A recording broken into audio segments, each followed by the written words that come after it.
Hey, Jyoti, can you hear us?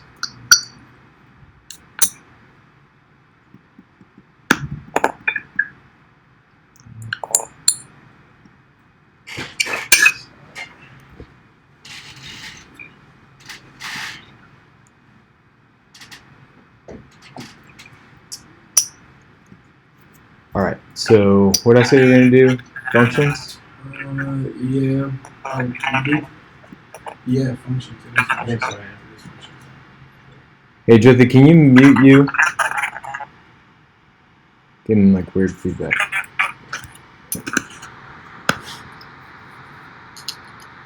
Can you hear us? Yes, I can hear you guys. Okay. Would you mind muting yourself when you're not talking, just because it gets weird feedback? Yeah, 'cause Yeah. we did loops. So Yep. That's what we're gonna do. Right. This has been probably the craziest week for me here in the last year and a half. We created some new feature sets we've been selling, but we pushed it out in like a week. So things have been a little nuts. Yeah. So hopefully, as we move forward, I'll be able to give you guys a little more attention over those more times. All right, so we've done loops, we've done if else, we've done variables. The last major thing that we're going to get into is functions, and then we're going to start all over in Rails, and we're going to do all those again, and then we're going to go through classes in Rails, start to get into a little bit of object-oriented programming and understanding what that is. Today's lesson we might actually get to that, depending if we've done a lot of function stuff. You guys seem to be picking things up pretty quickly. You're all pretty familiar with these things, so we might go through this relatively quickly. But I do want to make sure that we hit on it and we hit on some of the basics and what they are, what the reasons for them are, why we use them. Does you anybody? get to like syntax too, because I know you get, Oh yeah. you get kind of fly over Yep. it. I like that. Yeah. We'll definitely do some of that. Well, my computer decides if it's going to die or not. Does anybody want to try to give a definition of functions? What are they in programming? It's not a trick question. I'm just interested in. That's just like a block of code that you want to repeat multiple times. That's a good way of putting it. Yep, that's one of the major reasons for using functions is that it's the same set of code that you want to use over and over again. So you put it in one place and then you can call it over and over again. Kind of like you were saying about a variable, kind of like an alias. Like instead of an alias for like one thing, it's kind of like an alias for it's moving to like a block of code. Yeah, no, that's great. It's an alias for a block of code. That's great. And there's a particular advantage that functions have over variables. What is that? Parameters. Yeah, parameters. Why is that an advantage? Because you could pass information between different functions, parts of the program. Yep, so you can pass information, but why parameters? Like, what advantage does that give you? Security. Security. Security, like it doesn't have to be like a global thing, like global variables you're dealing with now. Yep. So it encapsulates it, so you don't have to worry about code leak, variable leak, data leak. But there's a big thing I'm trying. Why would you use? Because you technically could pass data just down. Like you could just write a really long JavaScript page, and you could pass data down the page. Why? What advantage do parameters give you in functions? Why would you create a function with parameters in it? You're controlling flow. Controlling flow, yeah, you're getting pretty close. Yeah, I mean, it's configuration. It's where the code that you want to run is either identical every time, but technically you use a variable to do that. You could set a variable and just have it run a set of code over and over and again. But where functions become particularly useful is when you want to run almost the same set of code every time, but there's some small difference, right? So like maybe you want to append the last name onto a sentence, and you want to run that for every last name that you have, and there's 500 last names. It's almost the same every time, but it's slightly different because each last name changes as we go down. Yeah. Does that make sense? Mm-hmm. Right. Yeah, those are great definitions, though. You guys hit on all the major points. All right, so I'm going to create a new project so that we have something to look at. How do I do that again? GitLab. Yep. GitLab, go into your default interns classes. Yep. This will be the last time we do this in class. I think you guys are starting to get there. And classes. And then the project. Just call it functions.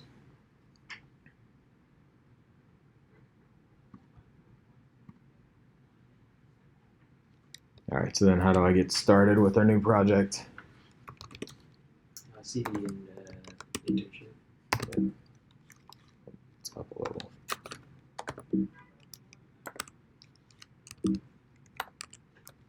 And then,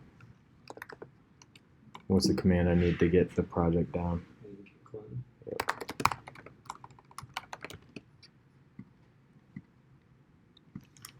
I mean, it's so funny though, right? Like, I mean, I know you guys have had some experience with this potentially before, but really in a week of doing it nonstop, you really start to be like, oh yeah, of course. Yeah. Where when you start, you're like, I have no idea what's happening with this. All right. And git clone that down. So now I have a repo called functions. I'm going to go inside of there. And then I'm going to open that up in RubyMine. I just configured mine to be, I can type in mine in a period and it pops up on there. I don't know if you have that. Yeah, a lot of people do that. RubyMine is 99.9% of the time open on my computer. I actually only closed it because when I come in here with you guys to get everything out of my mind, I completely close it so I can reopen and start from fresh. But yeah, I hear what you're saying, but it's just it's always open. And I do it in a way that my projects are all pretty large sets. So like this is all of our legacy projects in one. They're underneath of groups. So like you can see, like there's tons of projects inside of here instead of just having one project at a time. Yeah. And the nice thing about that is if you're a lot of times you're trying to copy and paste from another project where you've done it before, and so you can just do that really easily this way. So I keep the things that go together. So for example, you guys are in here, but all of the class projects are yeah. All right, so. What do I need to do to get started then if I want to build a JavaScript project? I need a JS file and a... Yep. So I'm just going to copy from the previous one that we've done. Alright, and then before I start working, what do I always want to do in terms of Git? Check out Yeah, so make sure like that.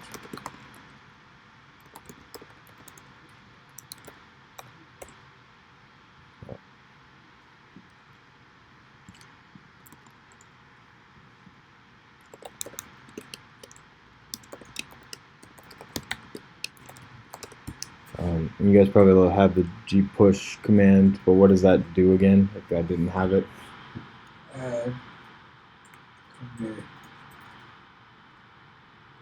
Push. Yeah. So I just pushed all my local code, which is just the stuff I copied up to the branch.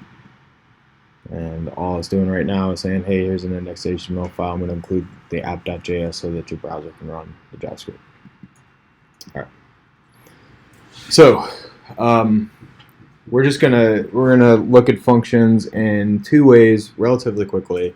The first one is that we're gonna look at it as a variable, solely as a variable. We're gonna talk about why you might do that, and then we're gonna talk about using parameters and why we might do that.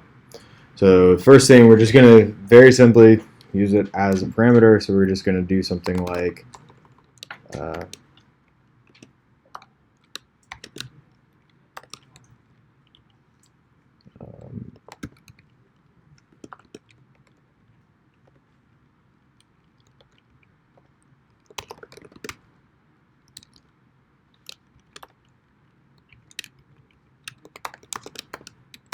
Alright, so I just created a function called first name. When I call it first name, it's going to print out first name. So what's the advantage of that over that?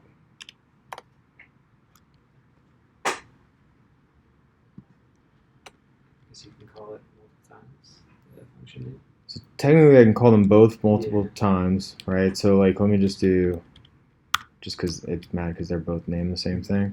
And I'm just going to console log out just prove a couple things to you guys.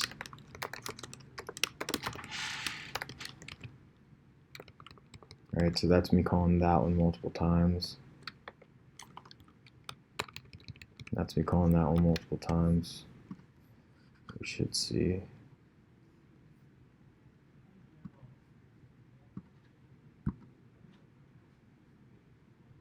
By the way, I don't necessarily recommend that you open things this way. You just do it in the command line. Yeah, I would just do it in the command line. The reason is what's happening here is that it's starting a Rails server. Okay. Just to serve up the JavaScript files and HTML files, but that does some things you wouldn't necessarily expect when you get into more complex code. Just opening up the page from your Finder window is probably better. It's open up a Rails server. Yeah, so it starts you see here it's serving on localhost 6342. So it started up. I don't know if it's actually a Rails server. Yeah. But it's a server. It's probably just a basic web server, Puma or whatever, and then it's serving out. It might be a Rails server because this is consistent with like how they do the hashing and the munging and stuff. But anyway, That might explain, like, just a minute ago when I was testing my code, like I kept trying to refresh the page, and my code was updating back behind me because it was cached. it could be. So that's one thing you do want to. Whenever you're using JavaScript or HTML, because it can get cached, if you go into the network and you click on disable cache, it should always be disabling cache. There's another setting. I always forget where it is because I always. It's like one of those you do it once. Here, disable cache while DevTools open. Actually, might be the same button, but you want to make sure that that is clicked. So what happens if it's not? You'll be developing code and you'll be changing your code, and you're like, man, I keep changing all these things and I keep getting the same result. Gotcha. 'Cause it's stored in Yeah, because it's stored in the browser, so it's just using the same JavaScript code even though you're changing it. All right. So, but the point is, in every case, it's printing same, right? So what's the advantage of, in this case, creating a function instead of just creating a variable?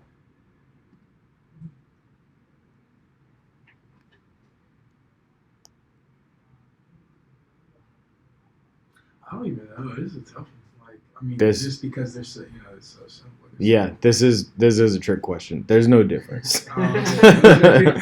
And so, like, probably in this case, you use a variable because it's just simpler, right? But what about if I want to do even something relatively straightforward? Like, what if I want to do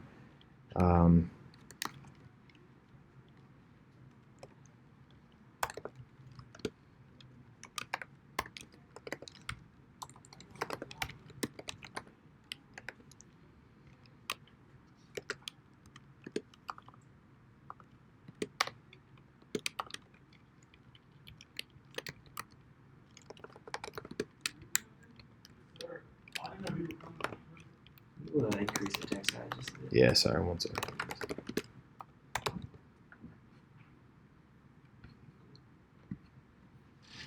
All right, so like here, I'm just doing a very simple looking for even and odd numbers, and it's not that much more code really, but there is a difference in the result that comes back each time. So I could try to just set like an odd variable that's going to print odd and an even variable that's going to print even, and then I could on my own shift back and forth between them.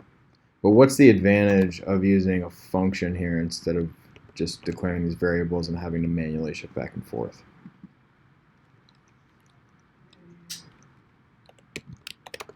You can pass in parameter. It's that even without passing in a parameter, I can get a different result back every time. So really, you start to use a function whenever you get beyond a very simple explicit declaration of a variable. Okay. So if you're not just trying to set something, if you're trying to execute code, which means that you either have loops or you have if-else's, or you have some additional set of functions that you're going to run, at that point you want to move to a function instead of a variable. So variable is explicit things. I'm trying to set it equal to this. That explicit thing could be something you don't know. It could be like the result from a RESTful query, but it's to an explicit single thing one time. It's not a set of code. Once you get into having a code block, then you want to move to a function. Right. So, but what's the advantage of writing the function odd or even as opposed to just, maybe I could do something like odd or even equals blank.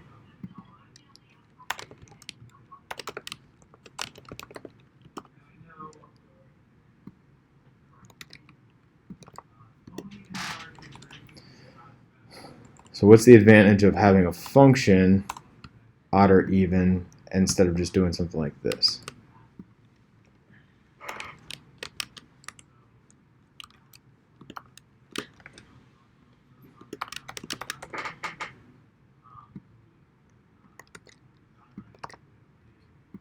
So what's the difference between these two things?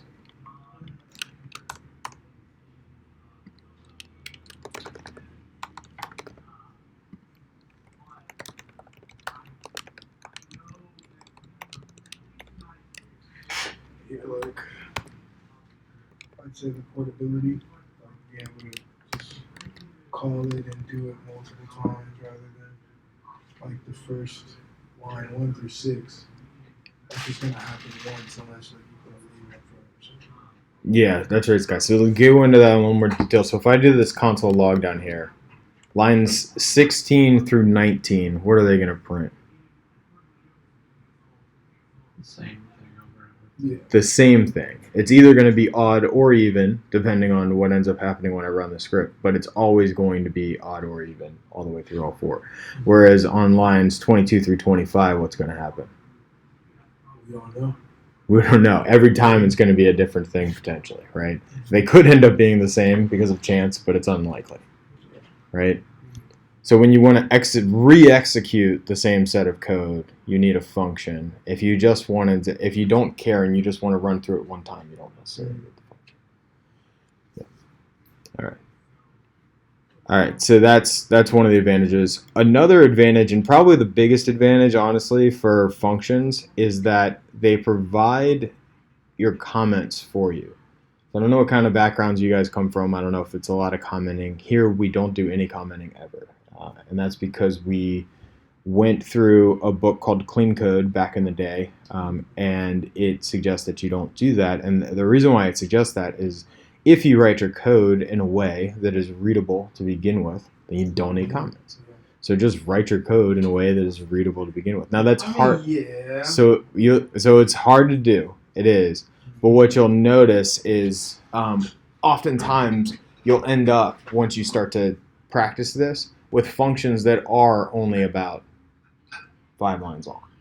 And the reason why you're doing that is, like, in isolation, especially like if I did something silly like this, which don't ever do this, but it is relatively common practice. You'd name a variable x. X is meaningless. That does nothing for me. I have no idea what you're trying to do. If you named it x and I read this, I'm like, I don't really know what's happening, right? Like, X ends up being even or odd, but I don't know why. I don't know what the purpose is. I don't know what you're trying to execute, right? Like, what are you doing? Whereas, like, here, just by naming the function odd or even, I know I'm intending to get back something that is either odd or even. I'm just going to switch back and forth between whatever it is. And so I don't even need to understand, honestly, what these lines of code do. Assuming that I trust that the person before me wrote good code, I can just assume that I can use the function odd or even, and I'm going to get back an odd or even result. The only time that I need to care about on a team if that function does what it's supposed to do is if I'm experiencing weird behavior and I'm investigating and it leads me back to that function. But what helps here is I now expect that that person intended for this to create an odd or even result. So if it's not, then there's something, that's where the problem is. Does that make sense? Whereas if they had just written some comments, the problems with comments are they get out of date. I mean, that's really what it comes down to. That's the biggest thing. You write a lot of stuff in there, and then as soon as somebody comes in and changes the code, the comment's no longer relevant. But they may or may not have updated the comment correctly. They have updated the code because the code is going to change the execution of the program. Yeah. And so the code always is as up to date with what the code actually does as is possible. The comments may or may not be. Okay. So we try to name our variables explicitly, name our functions explicitly, and use long names. I mean, you don't want to go crazy because if you write a sentence of a variable, it's also hard to understand what's going on. People want to be able to read your code quickly and see what's going on. But you can use as long of a word or words as are necessary to explain what the function is going to be doing. The other thing to consider is if you're writing a really long sentence of a function to explain what you're doing, you probably have too much going on in that function. The function is too complex. So you need to break it up into smaller functions. Yeah. Does that make sense? How long is your guys' like longest function? Do you keep it pretty? So I mean, it's like, so there are certainly functions that are really long. I can't imagine we have anything over 200 lines, and that would be in like very legacy code. Most of the time, our functions are, I mean, I would guess our average functions are like 6 to 10 lines long. I mean, even our classes, the average class, we intend for them to only be about 100 lines long. I really shoot for like 80 or less. In stencil, it's harder to do, and we'll see because you have to put the HTML and the JavaScript and the CSS all in one place. But generally speaking, it should be pretty short for each set of things. And really, you want to think about it as like, this is a unit of code that I want somebody to be able to digest really quickly. You're kind of building like a Medium post, right? Like you just want to have a quick blog that somebody can read through the TLDR and get what's going on and be able to use your code successfully. And if you have too much stuff going on, they can't. They also can't, if you don't break it up enough, if you don't have your function small enough, they can't use the pieces they need. They have to use the whole function, and maybe that's not what they need. Yeah. So reusability is a lot better when you've got things broken up. We'll go through some of that and actually do this. Once you guys start coding a little bit more, we'll do more code quality review stuff. Starting next week, you guys will get with Justin and Daniel and the senior devs and go through code quality every day. So you'll get some of this stuff there too. All right. So does all that make sense? We're using function for why we would potentially even use them even if we don't have parameters. Okay. All right. So now let's just talk a little bit about parameters. We're going to see there's two different types of parameters in Rails, but in JavaScript there's only one type of parameter, and that is positional parameters. And what I mean by positional parameters is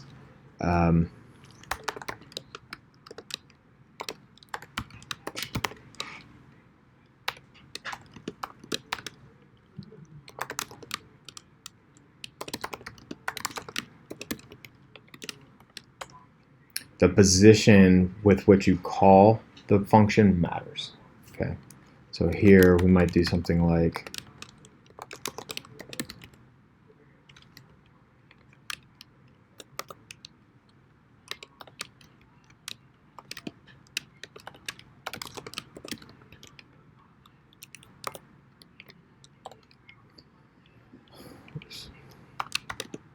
all right. So if I call print full name Sam,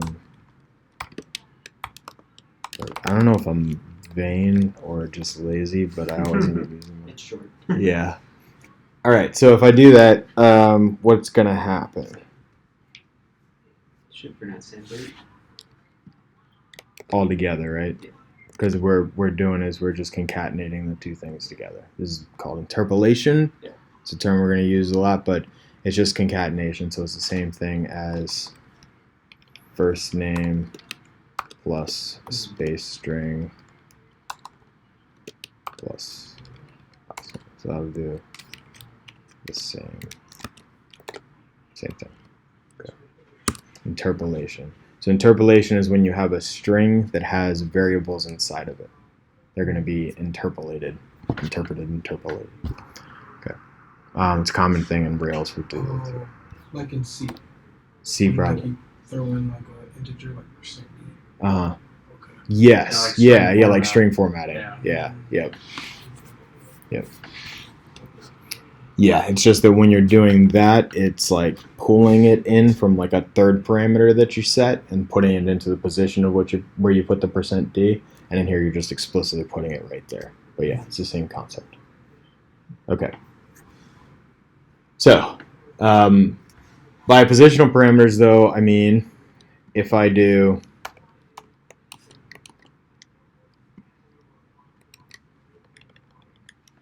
what is that gonna print? Birk Sam. Reverses. Okay. So the position matters. When we get to Rails, we'll see that there's named parameters, which you can set something like this, and then you could do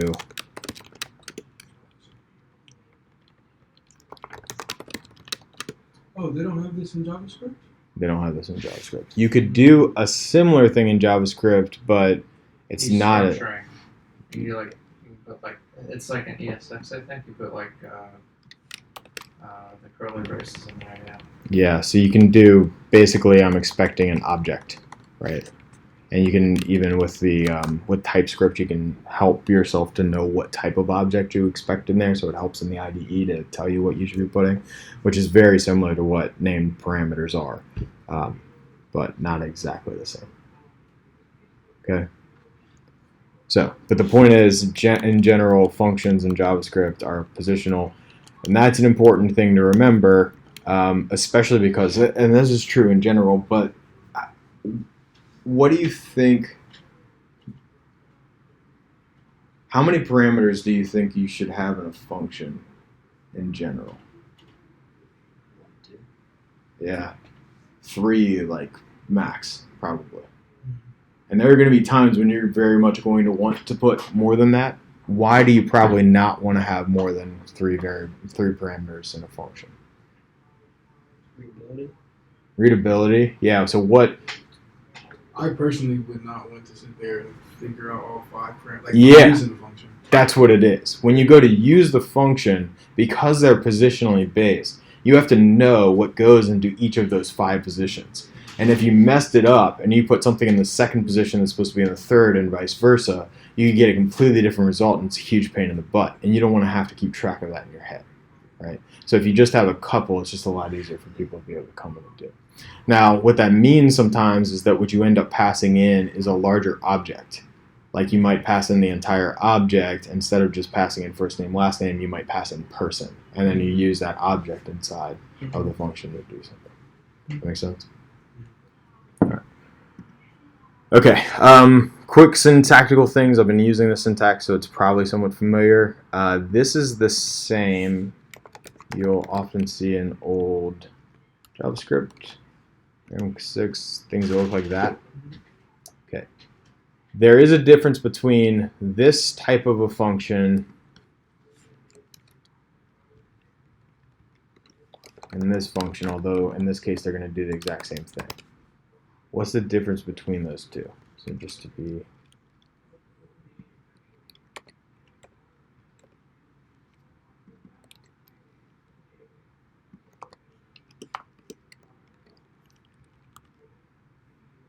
What's the difference between a function declared like this and a function that's declared like this?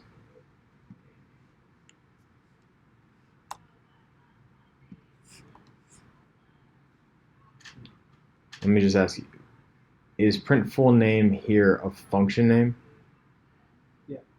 Is print full name 2 here a function name? Yeah.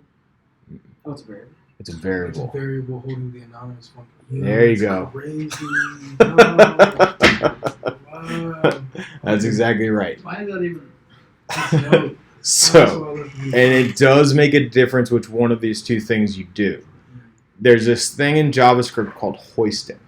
And the way that hoisting works is if I were to take a function like this and I put it at the bottom, when I go to execute my code, what it essentially does is it pulls any function that's named this way up to the top. So if I call print full name here, even though it's declared before the function, I'm okay. Now, some of you are used to classes and objects and instantiated things. You're used to that anyway because all the code loads up before it runs anyway.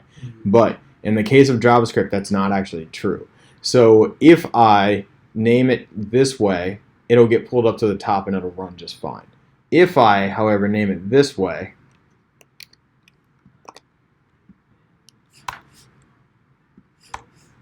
it will not. That's going to be a problem because it's going to get here and it's going to say the variable print full name has not been defined because it doesn't get defined until a couple of lines later.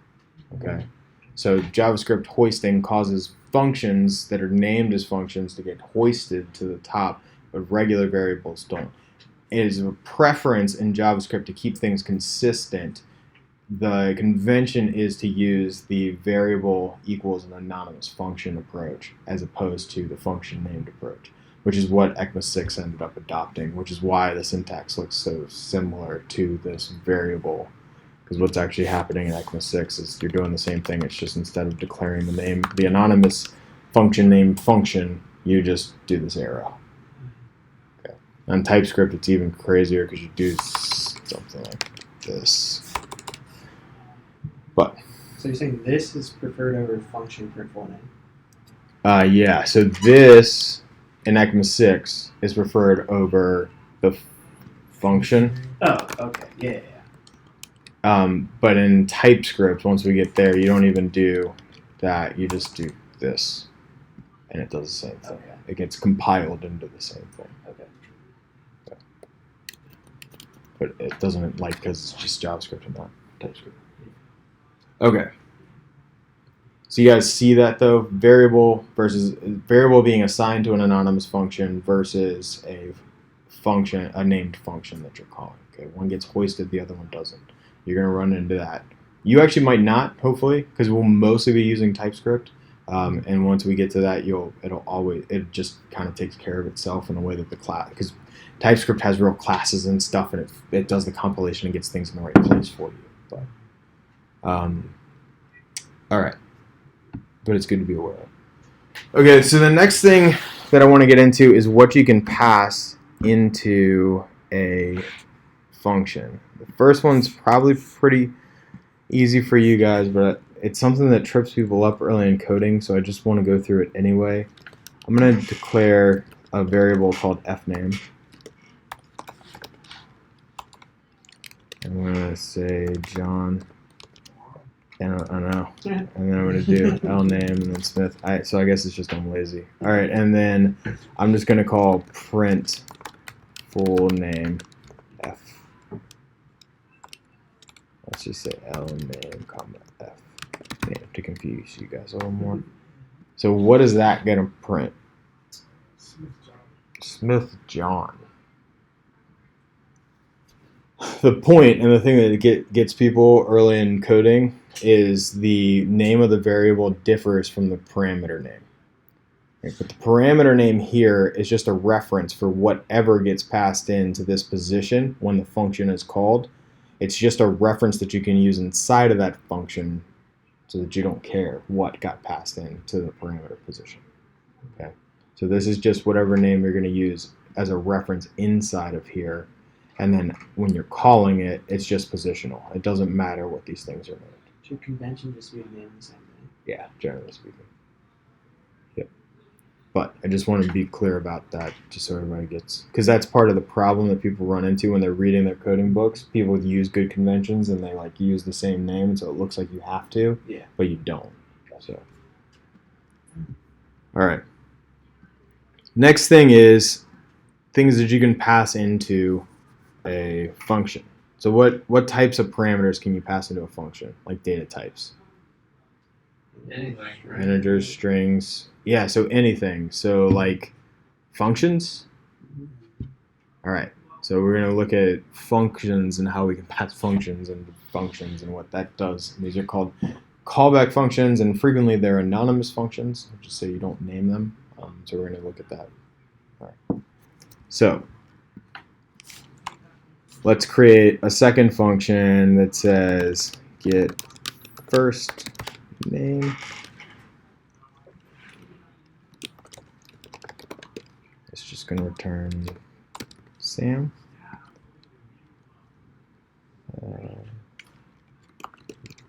we'll just do this simple example here. We'll just start again, basically using our function like a variable, and then we're going to call it.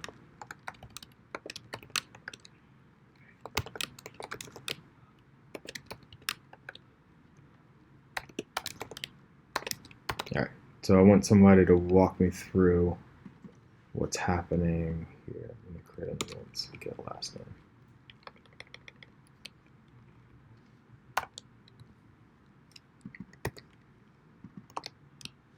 All right. So first of all, what's this going to print? Sam. Sam Birk there, right? So, but what's the order in which these things execute?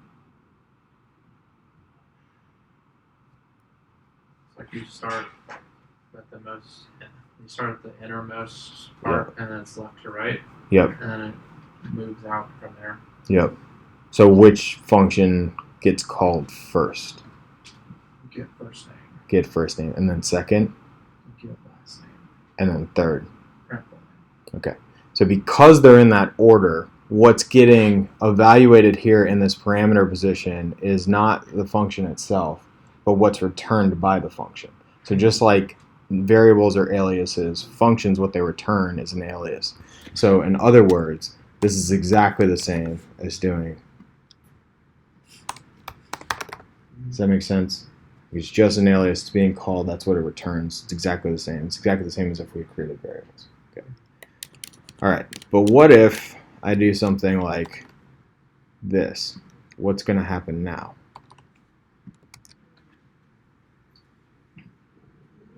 Probably should it error out because there's no variable named get first name? There is a variable named get first name. Okay, it's Oh, yeah, I think it is going to error though, because it's going to say like you can't concatenate a function with a string on line 5. It's going to give you an error. Either that, or it's going to like call it anyway. I can't Yeah. remember if JavaScript calls it anyway if you don't put the parentheses. It doesn't. Rails does, but not JavaScript. So let's just walk through this from the top. So line 1, print full name. We're setting a variable named print full name equal to an anonymous function that has 2 parameters, first name and last name. It does some stuff. But we don't execute it. Move on. And we get to get first name, which is a variable that's being set to an anonymous function that's going to return Sam, but we don't execute any of that, so we just move on. Get last name, another variable being set to an anonymous function. It's going to return Birk, but we don't care about that. It's not going to execute anything in there, so we just move on. Print full name is the first thing that's going to get executed because the other 2 functions aren't getting called. So we're going to call print full name, and then we're going to go inside of the curly braces for print full name because we've called print full name. So what is first name at this point on line 2? Variables are just aliases, remember. Sam. Yeah, it's not Sam. Variables are just aliases. So first name is, the parameter we passed in was get first name. Mm-hmm. So what is get first name? Function. An anonymous function. Okay, so get first, they're just aliases. So whenever you follow variables back, you're literally just replacing them. Okay, we're doing it in our mind, but you could literally replace them and say, okay, well, first name, well, that's a parameter. The parameter that called it was get first name. So really, this is exactly the same as this. It's exactly the same. And then get first name, well, that's being set equal to this. So that's actually exactly the same as this. That makes sense? Literally, you can just replace them. We did 2 versions, and sometimes you can go for like forever. But they're exactly the same. They're just aliases. Oftentimes, in fact, they're literally references to the same place in memory. Okay, so they're exactly the same thing. Variables are just references. All right, so in our case, though, get first name is an anonymous function. It's the entire function. Okay, it still hasn't been called. Okay, so when we get here, first name is going to be that function. Now, I don't know what it does. I think it actually converts it to a string. I don't remember. So we'll look and see. Yep, that's what happens. So it concatenates the 2 functions as a string together. That's very explicit. Yeah. Okay, that's not what we wanted, obviously. So how do I make it give us what we wanted? I'm gonna leave. We're still gonna pass in two functions, but I want it to actually print out Sam Burke.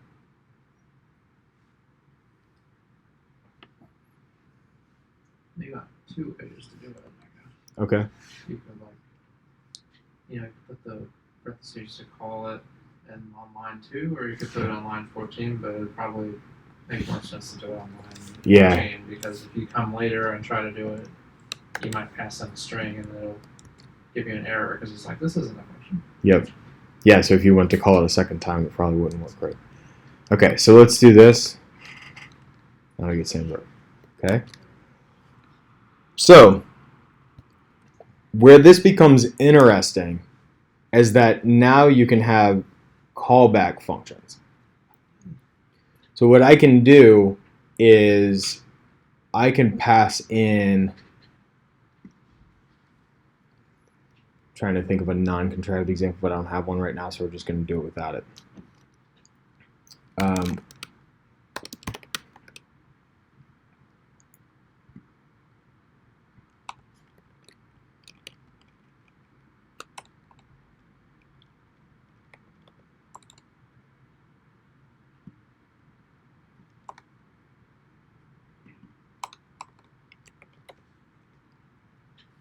Let's just say,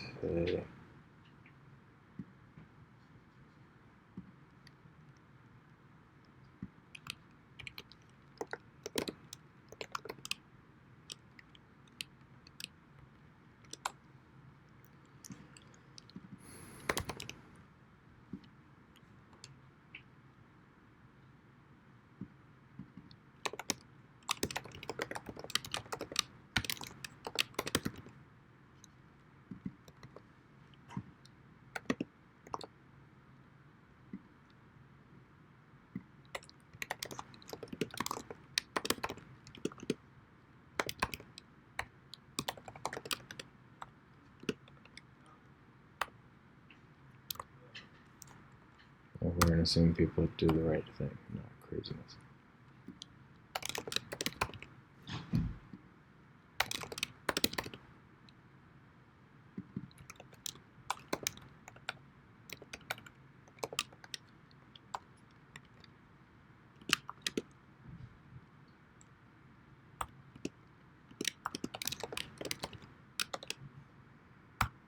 All right.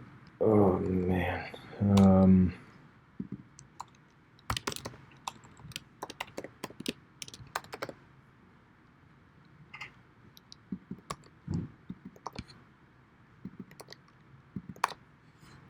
All right. Who wants to try to explain what this is going to do?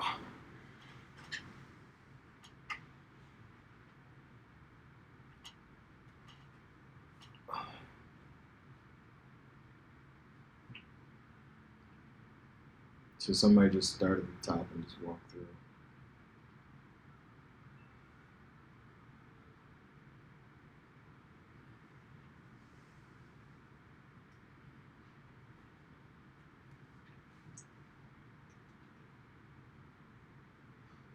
Yeah, go for it, Scott.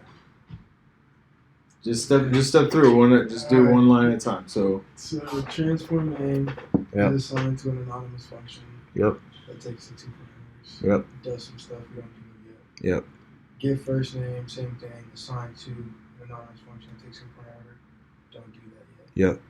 Then we get the transform name. Transform name, we're passing in John Smith, the string, Mm-hmm. and get first name, the variable that is assigned to an anonymous function. Yep. So we're going into transform name. Yep. Our name in the parameter Mm-hmm. is equal to the string John Smith right now. Yep. And do something with last name is a variable that is assigned to an anonymous function. Yep. So then we have last name. Last name is equal to name split at the white space. Yep. So at index 1. So yeah, we're getting the second half of the name split. So we're getting the last name right now. That's just Smith. Yep. So constant last name is equal to Smith. Yep. Now we're doing something with last name. Do something with last name is an alias for the function, for the variable that is assigned to an anonymous function. Get first name. Yep. So then the parameter for that alias is last name, which is which right now is the second Smith. Smith. Yep. So then we go to the variable get first name, Yep. and we have a parameter. We know what that parameter is. It's Smith. We just said it. And Yep. So we're going to console log Sam plus Smith space Smith. Yep. You got it. That's See that? You guys follow all that? Mhm.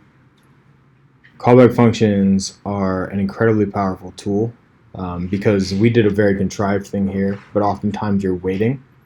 We'll get into promises and how they work, especially when we get into RESTful APIs, but they're frequently callbacks, which are just saying, hey, you can pass me in a function, and when I finish retrieving from this external entity and I get some real data back, I'll call your function with that data. It's not synchronous because I have to wait for it to come back, and I don't know if that's going to be 3 seconds or 30 minutes. But when it does finally finish executing, at that point in time, I'll call your function. Okay, that's useful because you can't just expect that you're going to get it back immediately and be able to run the function. You need something else to be waiting that knows when it's done, and only then call your function. So callback functions are frequently used for promises, but the point is that they're a function that you pass in that the function you're passing it into can call at some later point in time when it's ready. So in our case, that later point in time when we're ready is after we got the last name from the name. So synchronous means it's just going to go through. Synchronous means, one at a time, top to bottom. Asynchronous means I'm going to run outside of the synchronous stream. So potentially I'm going to go do the fetch, and you're going to continue doing your execution of synchronous code, and then at some point later, maybe 20 minutes later, I finish and I call the function that you passed into. So if that callback function you're using later affects something in your synchronous part of your program, Yep. you have to hold it up. So Yeah. it has, You have to everything wait. you do, okay, Yep. it needs to be asynchronous. Yeah, but you can make it wait to do the rest of it. We'll go over how to do that frequently. Depending on what you're doing, you may or may not want to do that because it could take 30 minutes. It's very unlikely. Like most things time out in 30 seconds, just from like web request. But there are some things that might actually take 30 minutes to process, so you can't just sit there and wait.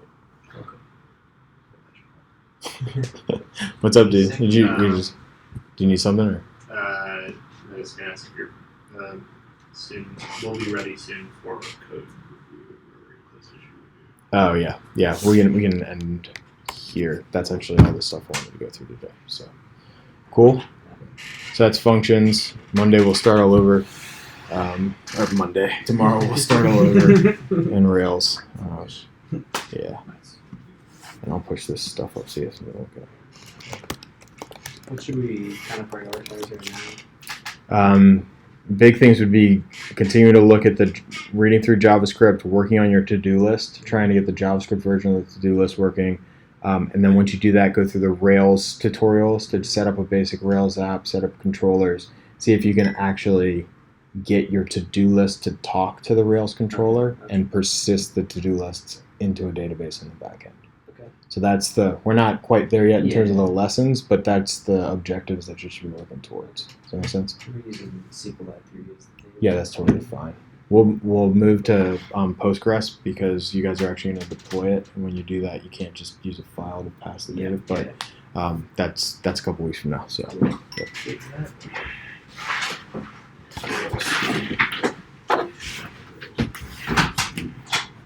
Load the Rails to get here. See you, D3.